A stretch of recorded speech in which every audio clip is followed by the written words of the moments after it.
Hello, ladies and gentlemen, crypto deep divers. Welcome back to Weekly Crypto. Today, I'm going to do some update about Zilliqa staking. So before we get into that, make sure you subscribe to my channel so you don't miss out the upcoming video that could be time sensitive. Also, you can follow me on Twitter, library.tv, as well as Patreon. And for my Patreon group member, you can check out my videos, indicators, hurts FOMO into the stock market, and coronavirus update, screaming sales signal, which gold and silver coin has high resale value. And of course, right now with the reopening, more people, more cases come up. How do you protect yourself? There's some essential vitamins that you should take on a daily basis to protect yourself as well. If you're interested, you can join my Patreon group. And let's talk about the Zilliqa. So Zilliqa, they already have these staking already launched in KuCoin and Binance. That is a phase 0 staking. And basically, user deposit the Zilliqa token in KuCoin and Binance, and automatically, I think it's not automatic. You have to stake in the in KuCoin. You have to put it in a pool X, and then you will start earning rewards. And then usually they calculate. They take a snapshot on several different time during the day. How many on average? How many token you hold, and then they're going to give you a reward in the next day also. So this is basically the KuCoin and Binance are the seed node operator, and but the problem with this method is because they are going to get commission from you. And for example, in Tezos, Coinbase and Kraken support the staking process, and I think Coinbase and Kraken take about 10 to 20% commission out of your reward. So it's not a good idea to put your Tezos into those exchange, because it's better to stake it in your own wallet. So phase 1, they're going to do that. So phase 1, they're still working on it. Basically, user can stake the token in the wallet. Basically, you just find a miner, or they call seed node operator. You can find your delegate, and then you can stick the token into whoever delegate you are going to pick. Then you will start earning reward. And they have different types of wallet. They're using Moonlet, Trust Wallet. Trust Wallet is from Binance, Sealet. Ledger is a hardware wallet, but the thing is, I would not put that in Ledger. The reason why is because based on the history, remember Cardano, the testnet, they do not support Ledger, and people are pretty pissed. They have to transfer their Cardano out of the Ledger to the Daedalus wallet, and the Daedalus wallet is pretty slow too, right? And a lot of times it won't synchronize. And of course, you can use the Yori wallet. Yori wallet is a pretty light wallet, and so I would just put it in a software wallet if you want to do the staking. Just in case they don't support Ledger, right? You don't have to transfer the whatever. So you have Atomic Wallet, Infinito Wallet, and then you have Math Wallet, C Wallet, and then you have Open Eco Wallet, Button Wallet. I think Infinito is a pretty decent wallet, and Atomic Wallet. I think people use Atomic Wallet. That's pretty cool too. And let me know what wallet you're going to use or you already using. Comment below. I'd love to hear from you. I use Trust Wallet. I think it's easier because it's from Binance, and that's in okay, hold on. So what are the key updates for the Zilliqa?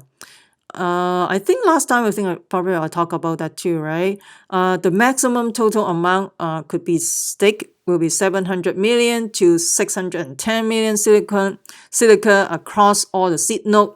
And in terms of each node or each miner, they cut from 70 million to 61 million. And the annual yield is around 10%. And so right now they already almost finished the KuCoin and Binance in exchange. I don't like that because they are going to get commission out of you, as well as you don't own your private key. If you don't own your private key, you don't hold your token. So I would wait until they have something available in the wallet. I'm going to pick my own delegate in the wallet, and I want to hold my private key. I don't like to put those token in the exchange. In case the exchange go bust, you lose your token. And so the minimum or maximum in Qcoin depending on Binance. So I think they have some minimum, I think. But I'm not going to do this route. So as I tell you, so the minimum lockup period. There's a minimum lockup period, seriously, for the stake Zilliqa. And this is basically up to the miners or staking partner or the node operator. And basically each operator, they have to have minimum 10 million Zilliqa per stake node in order to maintain as a miner, as a baker is like Tezos, as a seed node operator. So if that particular seed node operator do not have enough Zilliqa token, they probably want to hold you up, right? They want to lock you up. Then they have 10 million. But I mean, seriously, I don't like that. Because like most of the majority token, they allow you to be in and out. For example, in Cardano testnet, I have been in and out from the Cardano testnet for multiple times because I don't like that. I don't like that delegate or miners. I pick another one the next day. I pick another one the other day. I mean, just the thing is the thing is I think you just lose some transaction fee or whatever. But you can pick anything you want. There's no lockup period. Even Tezos, you don't have lockup period. I don't think CRX has lockup period either. So I don't think this is a good idea. I mean, right now it's a decentralized. The blockchain technology is decentralization, right? Why you have so much restriction, and also should be up to the user as well, not just the miners have a say. The user should have a say as well, right? Isn't it? So I don't like the minimum lockup period at all, because based on other token staking process, there's no lockup period. Seriously. And can I withdraw my stake Zilliqa at any point of time? And this is basically up to the miners as well, the staking partner. So it's not up to the user. And because they have to maintain the minimum stake amount, which is 10 million Zilliqa per node, in order to continue as an operator, as a seed node operator.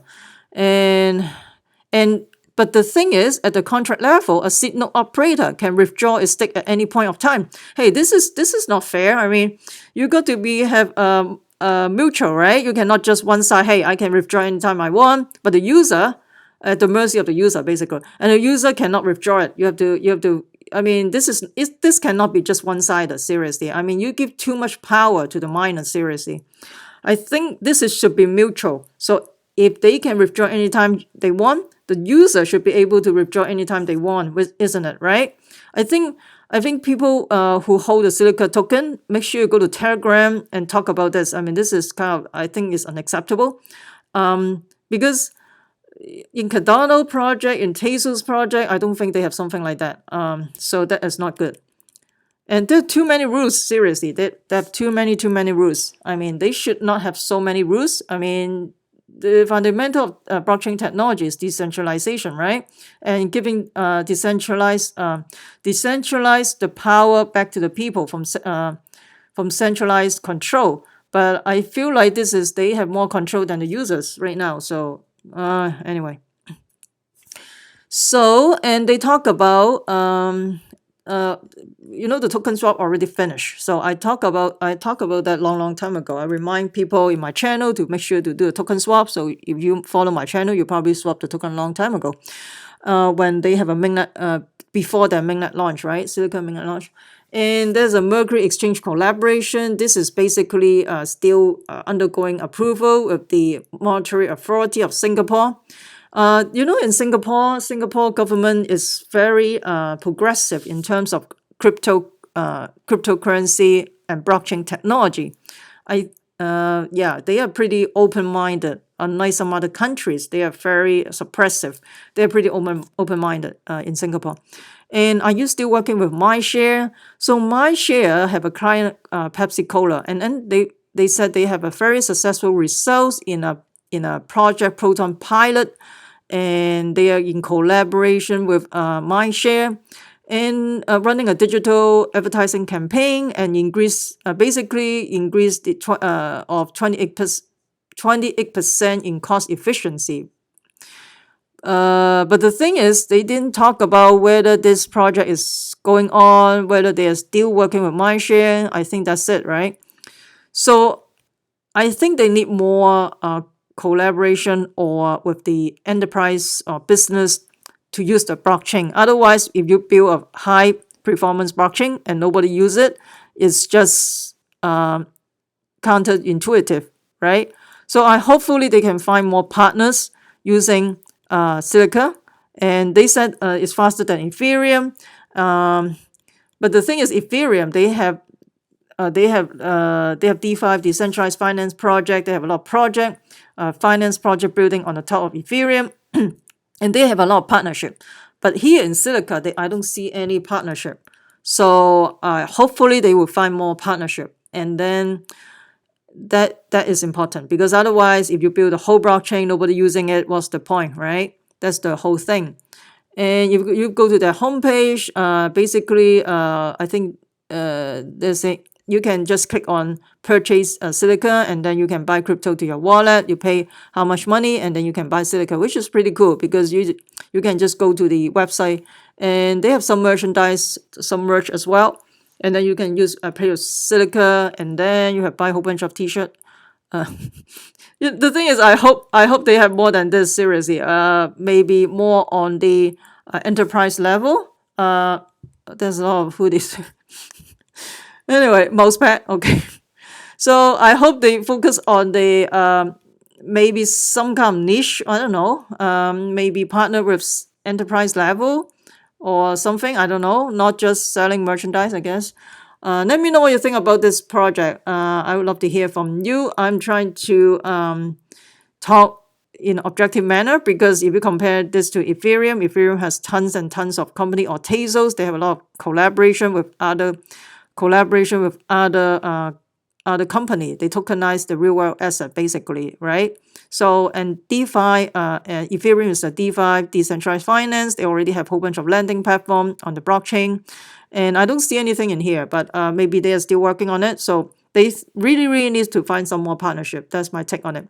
Let me know what you think about the Zilliqa. I would love to hear from you. And and also let me know, are you going to be staking in the exchange, or it's not staking? Basically, you just send the token to the exchange and let them hold your private key, hold the token. Or you're going to stake at the wallet. Which wallet you use? Comment below. I would love to hear from you. And if you use some other wallet, comment, and I want to hear from you as well, because I want to hear people different experiences of the wallet. So the next thing I'm going to touch on about the potential military conflict in South China Sea, in the Western Pacific. I talked about this basically back in February and March, multiple times. Geopolitical tension. At the time, nobody paid attention of this. I think right now they start paying attention, only 3 months later. So how does this affect your investment? That is very important, right? So geopolitical tension, stuff like that, is not going to be pretty. So I'm going to talk about this in detail in Patreon, because I can't talk about this type of thing in YouTube anymore, because I may potentially get banned. Like you're talking about war, military conflict, then they won't. I mean, there's a whole bunch of censorship in YouTube right now, so you can't even talk about stuff like that. So, and how this will relate to your investment, and I will talk about in detail in my Patreon group. If you're interested, you can join my Patreon group. And so if you find this video helpful or interesting, smash the like button, subscribe to my channel. Also share with your friends. Make sure you subscribe so you don't miss out the upcoming videos. Also, you can follow me on Twitter, library.tv, as well as Patreon as well. Remember, crypto deep divers, we the people take control of our money. Stay wise, stay safe, peace. I'm not your financial advisor. Investing in cryptocurrency, commodity, and stock market can have inherent risks. Please use your due diligence. I'm not responsible for any loss from this video or from all other videos. And this video is only for educational and informational purposes. So you should consult with your financial planner or advisor before making any decisions. Peace out.